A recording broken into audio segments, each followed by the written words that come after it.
Mic और wife में जो सबसे बड़ा अंतर होता है वो ये होता है कि माइक के सामने आप जोर से बोल सकते हो।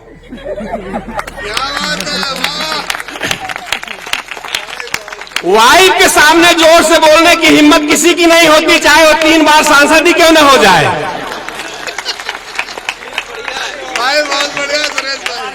अब मैं जिस कवि को बुलाने जा रहा हूं, बंबई से हमारे बीच में आए हैं, और बंबई तो आजकल अद्भुत नगरी है।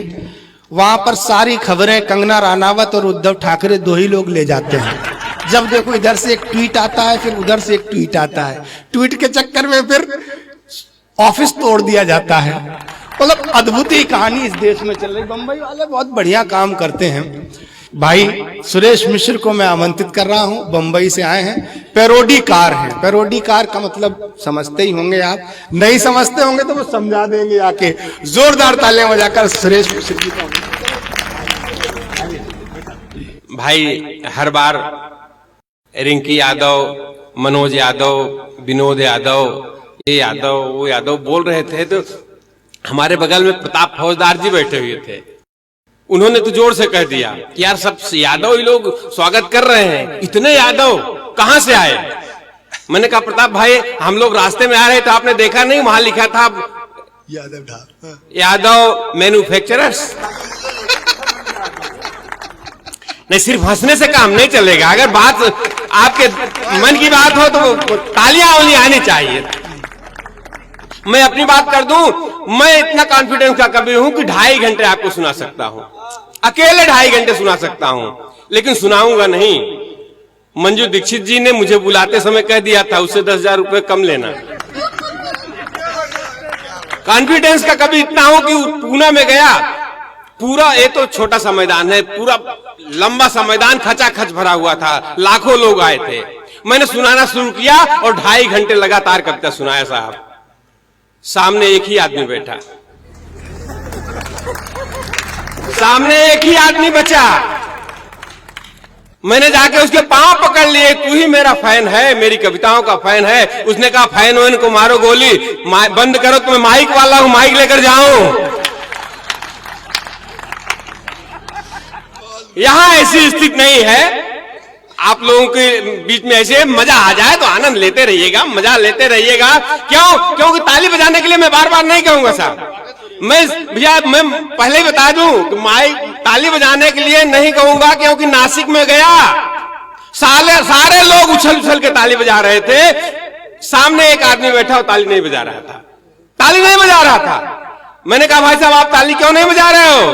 उसने कहा मैं यहाँ का बहुत बड़ा नेता हूं, बहुत बड़ा पैसे वाला हूं, तुम्हें मालूम नहीं है मैंने ताली बजाने के लिए 4 नौकर रखे हैं। सर वगैरह सर, थोड़ी देर के बाद डीजे शुरू हो गया, सारे लोग डांस करने लगे। मैंने कहा भाई साहब आप जाइए डांस तो करिए। बोले सुरेश जी आप यार अपना काम करो, मैं बहुत बड़ा नेता हूं, बहुत पैसे वाला हूं, मैंने डांस करने के लिए भी 4 नौकर रखे हुए हैं। 6 महीने के बाद उस नेता की शादी हो गई। मैंने उससे नहीं पूछा कि तू हनीमून जाएगा कि नहीं जाएगा, पैसे वाला आदमी था।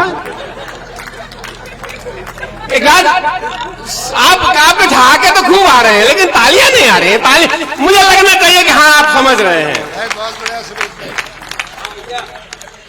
हाँ मैं जैसे ही यहाँ आया, मैं यहाँ आते विनोद भाई से मैंने पूछ लिया भाई साहब माइक की व्यवस्था है? बोले हाँ माइक की व्यवस्था है, टेंशन क्यों ले रहे हो? मैंने कहा विनोद भाई माइक अच्छा होता है तो ही कार्यक्रम अच्छा होता है। बोले सुरेश जी एक काम की बात बताऊं? मैंने कहा हाँ बताइए। विनोद यादव जी ने कहा कि माइक और वाइफ में बड़ी समानता होती है। मैंने कहा कौन सी समानता होती है? विनोद जी ने कहा दोनों जोर से बोलते हैं। मैंने कहा भैया समानता नहीं होती, अंतर होता है। बोले कौन सा अंतर होता है? मैंने कहा आपको नहीं बताऊंगा, अब आपके सारे दोस्त यार रिश्तेदार नातेदार सब बैठे होंगे तब मैं बताऊंगा, और उनकी समझ में आ जाए तब वो उनकी तालियां बताएंगी कि बात सही है कि नहीं है। विशेष करके पुरुषों से ज्यादा तालियां महिलाओं की तरफ से आनी चाहिए। वाइफ और माइक में जो अंतर होता है वो आप सुनिएगा, अंतर अगर सही लगे तो आपकी तालियां आनी चाहिए। माइक और वाइफ में जो सबसे बड़ा अंतर होता है वो ये होता है कि माइक के सामने आप जोर से बोल सकते हो।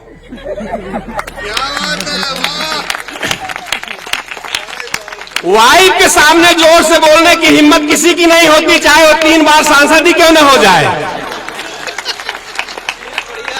बहुत बढ़िया सुरेश भाई। माइक और वाइफ में सर उससे बड़ा अंतर यह होता है, वकील साहब मैं आपको प्रणाम करता हूं, मैं आपको 6 बार, मैं तो 3 बार समझ रहा था, 6 बार आपकी तालियां थोड़ी सी आधी रही, जोरदार तालियां होनी चाहिए।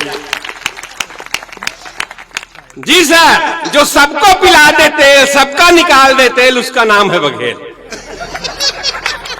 माइक और वाइफ में, और आप देखिएगा अंतर, अगर अच्छा उससे बड़ा अंतर हो तो तालियां भी उससे ज्यादा होनी चाहिए साहब। माइक और वाइफ में उससे बड़ा अंतर यह होता है कि माइक को आप अपनी साइज का बना सकते हैं, वाइफ में सुविधा नहीं है, जितनी बड़ी मिली है उसी से पूरी जिंदगी निकालनी पड़ती है। नहीं तो हम क्या बच्चन कब को तान के बड़ी कर दिए होते। माइक और वाइफ में उससे बड़ा अंतर यह होता है कि माइक की 1 साल की गारंटी भी होती है।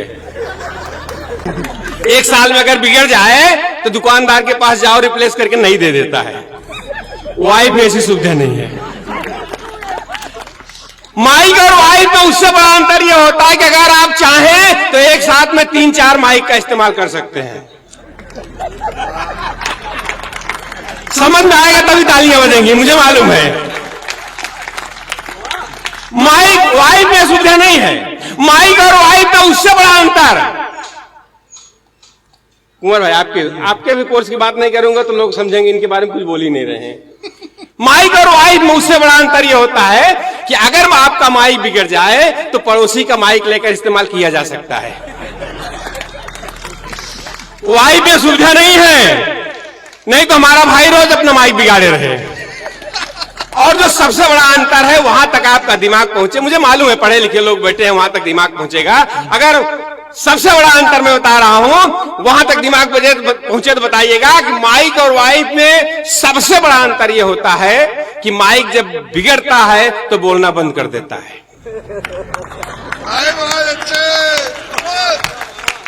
और वाइफ जब बिगड़ती है तो मैं प्रणाम करता हूं, आप सबको नमन करता हूं। महिलाओं को तो विशेष प्रणाम करता हूं साहब, महिलाओं को विशेष प्रणाम करता हूं कि 15 साल के पहले एक महिला को एक सरदार ने प्रणाम किया था, 10 साल प्रधानमंत्री रहा।